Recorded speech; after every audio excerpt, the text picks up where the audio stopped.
네, 아마 거의 국민통장일 텐데 청약통장 하나씩은 갖고 계실 것 같아요. 이 얘기 시작하기 전에 오늘 앱이 이상했나요? 렉이 걸린다, 소리가 끊겼다. 오늘 그냥 전국에서 제보가 쏟아지는데 G&A 윙님, 오늘의 100일장이 있다면 오늘의 장원이네요. 거 발전소 전기가 왜 이럽니까? 끊겼다 말았다. 기가 막힌 표현이에요. 김기사님, 그래요. 저희 지금은 괜찮다고 하는데 저희가 다시 챙겨보겠습니다. 그리고 아까 금융정보, 본인의 잠자고 있는 돈 찾아주는 그 사이트는 FINE, fine인데요. 그냥 파인 이렇게 치셔도 나오네요.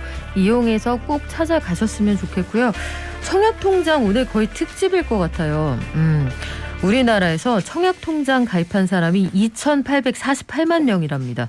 국민 2명 중에 1명은 갖고 있다, 이런 얘기인데, 이렇게 많은 사람들이 가입해서 가지고 있는 청약통장, 저희 집에도 몇 개 있습니다만 사실 이게 제대로 알고 쓰는 분들이 몇 분이나 있을지 또 모르겠어요. 장롱에서 잠자고 있을지 모를 청약통장. 이제 장롱 없는데 붙박이장인데. 월요일 행복발전소에서 자세히 알려드릴게요. 행복자산관리연구소 김현우 소장 나오셨습니다. 네, 안녕하세요. 안녕하세요. 우리 청약통장 얘기 몇 번 알려드렸는데 네. 청약통장 뭔지 잠깐 정리하고 갈게요. 네, 이거 계속 복습해야 돼요. 왜냐하면 청약 제도라는 것 자체가 너무 복잡하기 때문에 계속 알고 있어야 도전을 좀 효율적으로 할 수 있잖아요. 네. 이제 청약통장이라는 건 우리나라에서 분양되는 아파트에 줄 서기 위한, 나 이 아파트 사고 싶소, 새로 지어지는 아파트를, 그럴 때 줄 서기 위한 입장권이라고 보시면 되는 거고, 예전에는 뭐 청약, 저축, 부금, 예금 이렇게 나뉘어져 있었는데 지금은 2015년부터 주택청약 종합저축이라는 거 하나만으로 모든 유형의 주택에 청약을 할 수가 있습니다. 집 사려고 줄 설 때 대기표, 네. 입장권 이런 건데 그 입장권의 가격이 다 다르지 않습니까? 맞습니다. 청약통장을 꾸준히 적금처럼 넣는다까지는 알고 있는데 규정상 네. 어디에 얼마씩 넣어야 되나요? 일단 아무나 다 만들 수 있고요. 나이 제한 없이 만들 수 있고, 매월 뭐 2만 원에서 50만 원까지 자유롭게 이 정기 적금처럼 이체도 가능하고, 내가 여기에 돈을 넣을 때는 뭐 한 달에 1,500만 원까지도 넣을 수는 있어요. 그런데 문제는 여기에 얼마의 돈을 넣느냐가 중요한 게 아니라 얼마를 인정받느냐가 중요한 겁니다. 내가 100만 원을 넣었다라고 하더라도 그걸 다 인정해 주는 게 아니거든요. 그래요? 네. 일단 아까 나이 제한은 없다고 말씀을 드렸는데, 나이 제한은 없지만 만 19세가 되기 이전에 그때 넣은 돈은 최대 2년, 최대 24회까지만 인정이 돼요. 그러다 보니까 태어나면서부터 우리 아이 나중에 집 살 걸 대비해서 한 달에 5만 원씩 20년 동안 쭉 넣어줘야지라고 하더라도 만 19세가 되기 전에는 딱 2년 24회만 인정이 되니까 태어나면서부터 그렇게 만들어줄 필요는 사실은 없습니다. 지금 제도로서는 없고요. 그리고 얼마까지 인정이 되느냐, 월 최대 10만 원까지만 인정이 됩니다. 그러니까 한 달에 많은 금액 뭐 30만 원, 40만 원 여유 있을 때마다 뭐 100만 원도 넣고 이럴 필요가 전혀 없는 거죠. 50만 원씩 1년 동안 600만 원을 부은 분과 한 달에 10만 원씩 1년 동안 120만 원 부은 분과 그 안에 들어있는 인정 금액은 120만 원으로 똑같습니다. 그러니까 110만 원을 넘겨가지고 넣을 필요도 사실은 없는 거죠. 그렇게 되면 그냥 잠자는 돈이 된다는 얘기인데. 맞습니다. 이게 그러면 얼마씩 넣는 게 가장 효율적입니까? 보통 이게 은행에서 만들어줄 때는 부담 없는 수준에서 자동이체 얼마로 걸어드릴까요? 최소 2만 원부터 됩니다라고 해서 2만 원씩 하시는 분들이 많고, 특히나 사회초년생 분들이 그냥 2만 원으로 만들어 놓는 경우가 많은데, 저는 무조건 이건 부담돼도 10만 원씩 하셔라라고 말씀을 드립니다. 그러니까 공공주택, 우리 국민주택이라고 부르는 공공주택 같은 경우에는 나중에 납입을 얼마나 많은 금액을 했느냐를 따지는데, 그런 건 결국은 아까 말씀드린 대로 한 달 인정 금액이 최대 10만 원까지잖아요. 그러면 10만 원씩 꾸준히 넣어야 그 인정 금액을 많이 쌓아가는데, 내가 지금 여유가 없다고 해가지고 2만 원씩 넣게 되면 나중에는 그걸 더 채워 넣을 수는 없습니다. 지나가면은 이건 국민연금처럼 추납이 안 되는데요. 네, 지나간 그 회차는 이미 2만 원을 넣었다 그러면은 8만 원을 더 얹을 수는 없어요. 그러니까 무리가 되더라도 10만 원을 넣는 게 좋고, 나중을 생각하면요. 그리고 전 무리돼서 진짜 못 넣겠는데요라고 한다면은 그냥 연체를 시키는 게 차라리 낫습니다. 그래요? 네, 연체시킨 달은 나중에 채워 넣을 수가 있어요. 그런데 이제 물론 바로 시간이 인정되는 건 아닙니다. 연체가 얼마나 오래됐느냐를 따져가지고 인정되는 그 기간이 좀 달라지기는 하지만, 핵심은 그거죠. 10만 원 여유가 없어가지고 2만 원씩 2번 낸 거, 이거는 8만 원 얹을 수가 없지만, 돈이 없어서 아예 2달을 구멍을 냈다. 연체를 했다라는 건 나중에 10만 원, 10만 원 여유가 생겼을 때 채워넣을 수가 있기 때문에 사실은 짧은 기간은 연체를 하는 게 오히려 더 적은 금액 넣는 것보다는 유리하다. 물론 이건 국민주택에 해당되는 얘기고 민영주택 같은 경우는 지역별 예치금이 필요하기 때문에 뭐 그때 가서 돈을 넣어도 돼서 안 넣어도 되기는 합니다. 그러니까 내가 어떤 유형의 청약을 할 것이냐. 그러니까 민영주택이냐 뭐 국민주택이냐 이런 걸 먼저 따져보고 납입을 하는 게 맞는데 사실 사람 일이 어떻게 될지 모르잖아요. 그러다 보니까 여러 가지 경우의 수를 가정을 해서 10만 원씩 그냥 내셔라라고 말씀을 드리는 겁니다. 그런데 민영주택 관련해서요. 지금 말씀하신 것처럼 네. 청약 열풍 뭐 31년 묵은 통장도 나왔다. 혹은 여기에서 당첨자들의 그 최소 평균 금액을 보니까 네. 얼마씩은 들어있더라. 네네. 뭐 이런 얘기가 있잖아요. 맞습니다. 근데 지금 말씀하신 거 들어보면은 31년 동안 넣으셨으면 돈이 제법 많이 들어갔을 것 같기도 하고 그렇죠. 또 최소 얼마씩 뭐 여기는 몇 천씩 넣어놨더라 이런 얘기도 있거든요. 네. 이게 좀 헷갈리는데 이건 왜 그렇습니까? 이게 왜 그러냐 하면 금액을 보고 야 이게 뭐 31년 동안 묵힌 통장 이런 것들은 공공주택일 거예요. 그런데 어떻게 31년을 묵혔지? 이거는 지금 나와 있는 주택청약 종합저축이 아니라 옛날에 판매되던 청약 저축 통장을 지금까지 갖고 계신 분들인 겁니다. 그거는 나온 지가 굉장히 오래됐으니까 30년 이상도 묵혀둘 수가 있겠죠. 그때부터 10만 원씩 넣으신 분들은 지금 서울에 사실은 그 당첨 커트라인을 보면 일반 공급 같은 경우는 2천만 원 정도가 커트라인이에요. 거의 85제곱미터 정도는. 그런데 그 2천만 원 정도라고 한다면 200개월인데 주택청약 종합저축이 나온 지는 2015년부터 시작해서 10년이 안 됐거든요. 그러니까요. 그러니까 지금 일반 공급으로 당첨이 되시는 분들은 주택청약 종합저축은 한 분도 안 계신 겁니다. 옛날에 갖고 있었던 청약저축만 사실 가능성이 있는 거고 그 말인즉슨 내가 갖고 있는 통장이 주택청약 종합저축이다라고 한다면 서울 같은 좀 투기지역 투기과열지구 같은 경우에서는 일반 공급에선 당첨 가능성이 없다. 이렇게 생각을 하시는 게 맞습니다. 2015년 이후에 개설한 통장으로는 경쟁력이 상대적으로 적다. 사실은 일반 공급에서는 전혀 없는 거죠. 그러니까 보통 커트라인이 2천만 원인 거고 네. 그다음에 뭐 면적이 작으면 커트라인이 좀 낮아지긴 하지만 그렇다고 하더라도 주택청약 종합저축으로 만들어서 10만 원씩 넣으신 분들이 따라잡을 수 있는 청약저축을 따라잡을 수 있는 방법은 도저히 없으니까. 그러니까 목돈으로 수납할 수 있거나 이런 게 아니라는 아닙니다. 말씀인데 네. 그런데 여기서 한 가지 의문. 네. 굉장히 연령이 좀 낮은 분들이 청약에 당첨이 되기도 하거든요. 네, 그렇습니다. 이분들이 2015년 이전부터 돈을 꾸준히 넣을 수 있는 나이가 아닐 것 같은데 네. 그럼 이분들은 어떻게 하신 거죠? 국민주택 같은 경우에는 이거는 특별공급이 있는 거죠. 그러니까 일반 공급은 그냥 무조건 납입 금액 이제 40제곱미터를 초과하면 납입 금액을 보는데 그러지 않고 특별 공급 약간 사회적 배려가 더 필요하다라고 해서 뭐 신혼부부, 노부모 부양, 뭐 다자녀 이런 여러 가지 특별 공급이 있잖아요. 이런 경우에는 납입 금액보다는 다른 걸 먼저 따집니다. 예를 들자면 신혼부부 같은 경우에는 자녀 수 그러니까 미성년 자녀 수가 얼마나 많으냐 네. 뭐 이걸로 따지기도 하고 뭐 국민주택 같은 경우에는 그 안에서 소득도 보고 그다음에 청약통장 납입 횟수도 뭐 2년이 최대긴 하지만 그런 것도 보고 거주 기간 뭐 이런 것도 보는데 핵심은 다 비슷비슷하거든요. 혼인 기간이 짧고 미성년 자녀 수가 많을수록 우선권을 줍니다. 이런 것 때문에 사실은 나는 진짜 일반 공급으로 납입해가지고는 가능성 없을 것 같아 하시는 분들은 이런 특별 공급을 자세히 알아보고 가장 가까운 곳에 조금 도전을 하시는 게 필요하죠.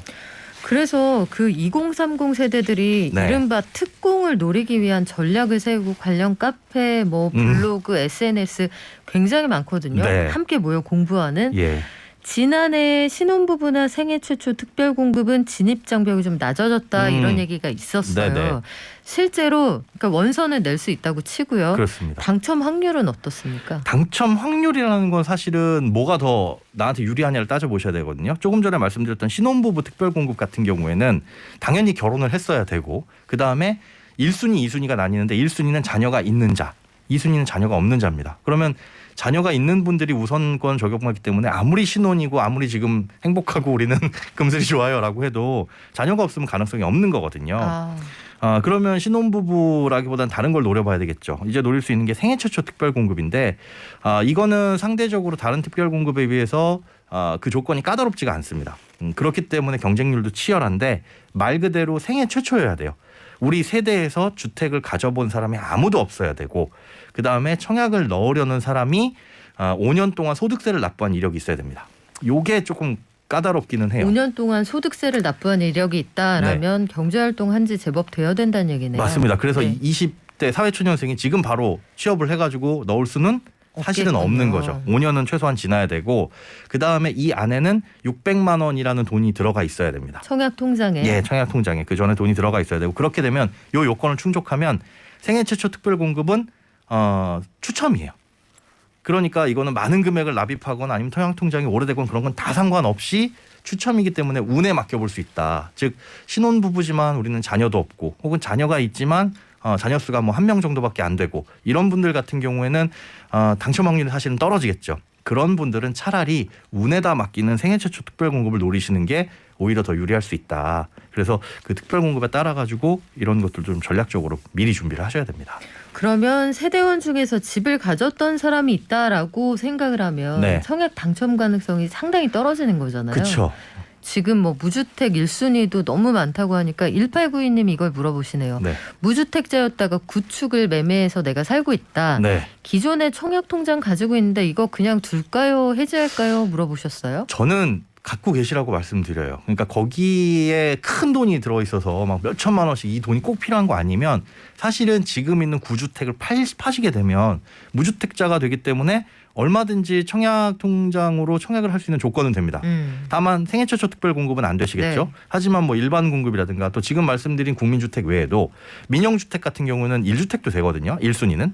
다만 민영주택은 1순위가 될 수는 있으나 가점제에서 무주택 기간이 빵점인 거죠. 그래서 뭘 노려야 되냐? 네. 나는 1주택이지만 민영주택을 노려보겠다. 그럼 추첨제로 공급하는 아파트들이 있습니다. 지역에 따라서 면적에 따라서 요 추첨제로 공급하는 민영주택이 있으니까 이런 것을 노리기 위해서는 어쨌든 청약통장이 있어야 되니 굳이 그 안에 있는 돈이 꼭 필요한 경우가 아니라고 한다면은 저는 그냥 깨지 말고 갖고 계시는 게 나중을 위해서 예. 그래요. 거라고 만에 생각합니다. 하나를 생각해서 일단 가지고 계시는 거 괜찮을 것 같은데 네. 민간 아파트는 일시불로도 예치금을 넣을 수 있다라고 그렇습니다. 들었어요. 네. 근데 이게 목돈이잖아요. 어쨌든. 그러면 어떤 기준을 가지고 판단을 하는 게 한정된 돈을 가장 효율적으로 쓰는 방법입니까? 지역별 예치금을 보면 그 지역에 따라서 금액이 달라요. 서울 같은 경우, 서울이나 부산 같은 경우는 뭐 85제곱미터 이하면 300만 원입니다. 요 정도 돈만 있으면 되는데 면적을 난 큰 거 가고 싶다라고 한다면 그 면적이 올라갈수록 금액이 올라갑니다. 다만 여기서 주의를 하셔야 될 건 이 지역별 예치급이라는 거는 내가 청약을 넣을 지역이 아니라 내가 거주하는 지역 기준이에요. 그러니까 서울에 계시는 분이 만약에 인천에 청약하고 싶다라고 한다면 광역시 같은 경우는 250만 원이거든요. 그러니까 그런 기준들 따져보면 불필요하게 너무 많은 돈 넣으실 필요도 없고 이건 공고일 전까지만 넣으면 되니까 청약홈이라든가 이런 데 들어가셔가지고 그런 분양 계획이 대략적인 건 나옵니다. 몇 월쯤 혹은 뭐 상반기 하반기 분양될 아파트들 나오니까 나 여기 분양받고 싶다라고 한다면 그거에 맞춰서 공고일 이전까지만 납입을 하시면 되니까 굳이 나는 민영 아파트 들어갈 건데 막 처음부터 돈을 열심히 넣으시거나 그러실 필요는 없는 거죠. 동네별 기준 금액은 확인하실 수가 있죠. 청약 그렇죠. 사이트에서도 네, 그렇습니다. 이런 것들 확인해서 알아보시면 될 것 같은데 재건축 입주권이 있으시대요. 그러니까 네, 소위 그것도- 우리가 딱지라고 말하는 게 있으신데 네. 분양에 당첨이 됐다.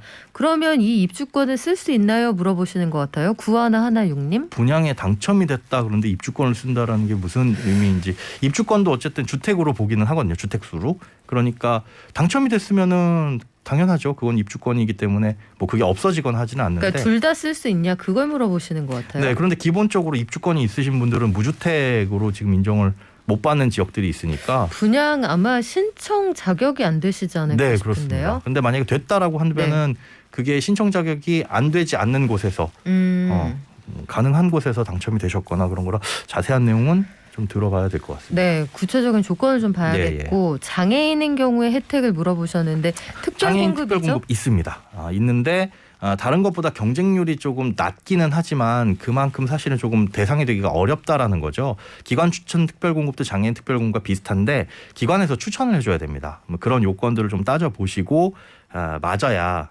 추천을 받을 수 있는 거라서 된다면은 더없이 좋죠. 마마도님은 그걸 물어보시네요. 이거는 아마 옛날에 있었던 그 상품일 텐데 네. 현재 50대인데 예. 제가 20대일 때 청약통장을 만들었습니다. 네. 그런데 소장님은 2천만 원까지 뭐 누구는 넣는다 하시는데 제 거는 85제곱미터 이하 주택만 청약할 수가 있고 300만 원이 한도라던데요? 물어보셨어요. 청약 부금이신 것 같아요. 옛날에 만드신 옛날에. 청약 부금일 거예요. 네, 아마 저기 국민은행에서 만드신 맞습니다. 네, 청약 부금은 그 면적 제한이 있었고 그다음에 민영주택만 가능합니다. 여기서 나는 좀 더 큰 주택으로 가고 싶다 그러면 청약 부금을 예금으로 바꿔서 돈을 더 넣으시거나 하면은 이제 이 기능이 달라지거든요. 그래서 지금 갖고 계신 청약 부금은 LH, SH 이런 곳에서 하는 공공분양 국민주택은 분양을 받을 수가 없습니다. 그래서 민영주택만 가능하시다는 것. 이걸 그 예금으로 바꿔달라고 하면 바꿔줍니까? 네, 지금은 예금으로 못 바꾸고 지금은 이제 주택청약 종합저축으로 바꾸는 거죠. 그렇죠. 네네. 주택정약 종합저축으로 2015년 이후에 달라진 금융상품으로 네. 갈아타실 수 있고 그러면 한도도 올리실 수가 있다고 합니다. 네. 혼자 사는 40대 네. 4973님 4974님이군요. 네. 혼자 사는 40대인데 아무것도 해당이 안 돼요. 어디에도 넣을 수가 없더라고요. 그렇기 때문에 이제 청약 제도가 조금 달라질 것 같아요. 근데 뭐 기대를 해봐야 되는데 이 제도라는 게 언제 어떻게 바뀌게 될지 모르는 거니까 그래서 앞서 말씀드린 대로 한 달에 10만 원씩은 꼬박꼬박 넣으시라는 게 이 제도가 나한테 유리하게 바뀔지 불리하게 바뀔지 모르니까 현재 제도 내에서 가장 이제 최선을 다하는 수밖에 없는 거죠. 청약통장 관련해서 지금 여태까지 내가 사용하는 일이 없었지만 이게 네. 절세 혜택이나 금리가 좀 괜찮다 이런 얘기도 있다고 합니다. 요거 알려주세요 하는 의견도 있어요. 네, 소득공제 같은 경우에는 7천만 원, 연봉 7천만 원 이하인 세대주 근로자만 가능합니다. 이게 이제 자영업자나 이런 분들은 안 되고요. 그리고 무주택이어야 되고 연간 납입한도 240만 원 내에서 그거의 40%인 96만 원. 그런데 제가 아까 말씀드렸죠. 연간 월 10만 원은 넘지 않도록 하셔라. 그러니까 120만 원의 40%인 뭐 48만 원 정도 요 정도 소득공제 혜택을 받을 수 있다. 크지는 않지만 조금의 절세 혜택 있고 금리는 지금 뭐 2년 넘어야 최고 1.8%를 줘요. 연. 그러니까 높지는 않습니다. 다만 지금 금리가 올라가고 있잖아요. 그래서 요 주택청약 종합저축의 금리도 아마 연내에 인상을 할 것으로 지금 보이고 있습니다. 우리 마지막으로 요거 팁 하나 드리고 정리를 할게요. 네. 추첨제 단지가 잇따라서 좀 늘어날 거다 이런 얘기가 나오는데 네. 본인 형편에 맞게 추첨제냐 가점제냐 선택을 하셔야 되잖아요. 그렇습니다. 요거 가르는 기준이 뭐가 될까요? 지금은 아직 확실하게 나오진 않았지만 소형 평수에 대해서 면적이 작으면 추첨제 물량을 늘리겠다라는 게 윤석열 당선인의 공약이었거든요. 그래서 지금 40대 솔로입니다라고 하시는 분 청약제도가 어떻게 바뀔지 모르지만 추첨을 통해서 들어갈 수 있는 기회도 넓어질 것 같으니까 일단 청약통장 갖고 계시고 이런 물량들은 뭐 미리미리 사전에 어디에 나올지는 알 수는 없겠으나 따져보시고 아무래도 이제 추첨밖에는 사실 가능성이 높진 않죠.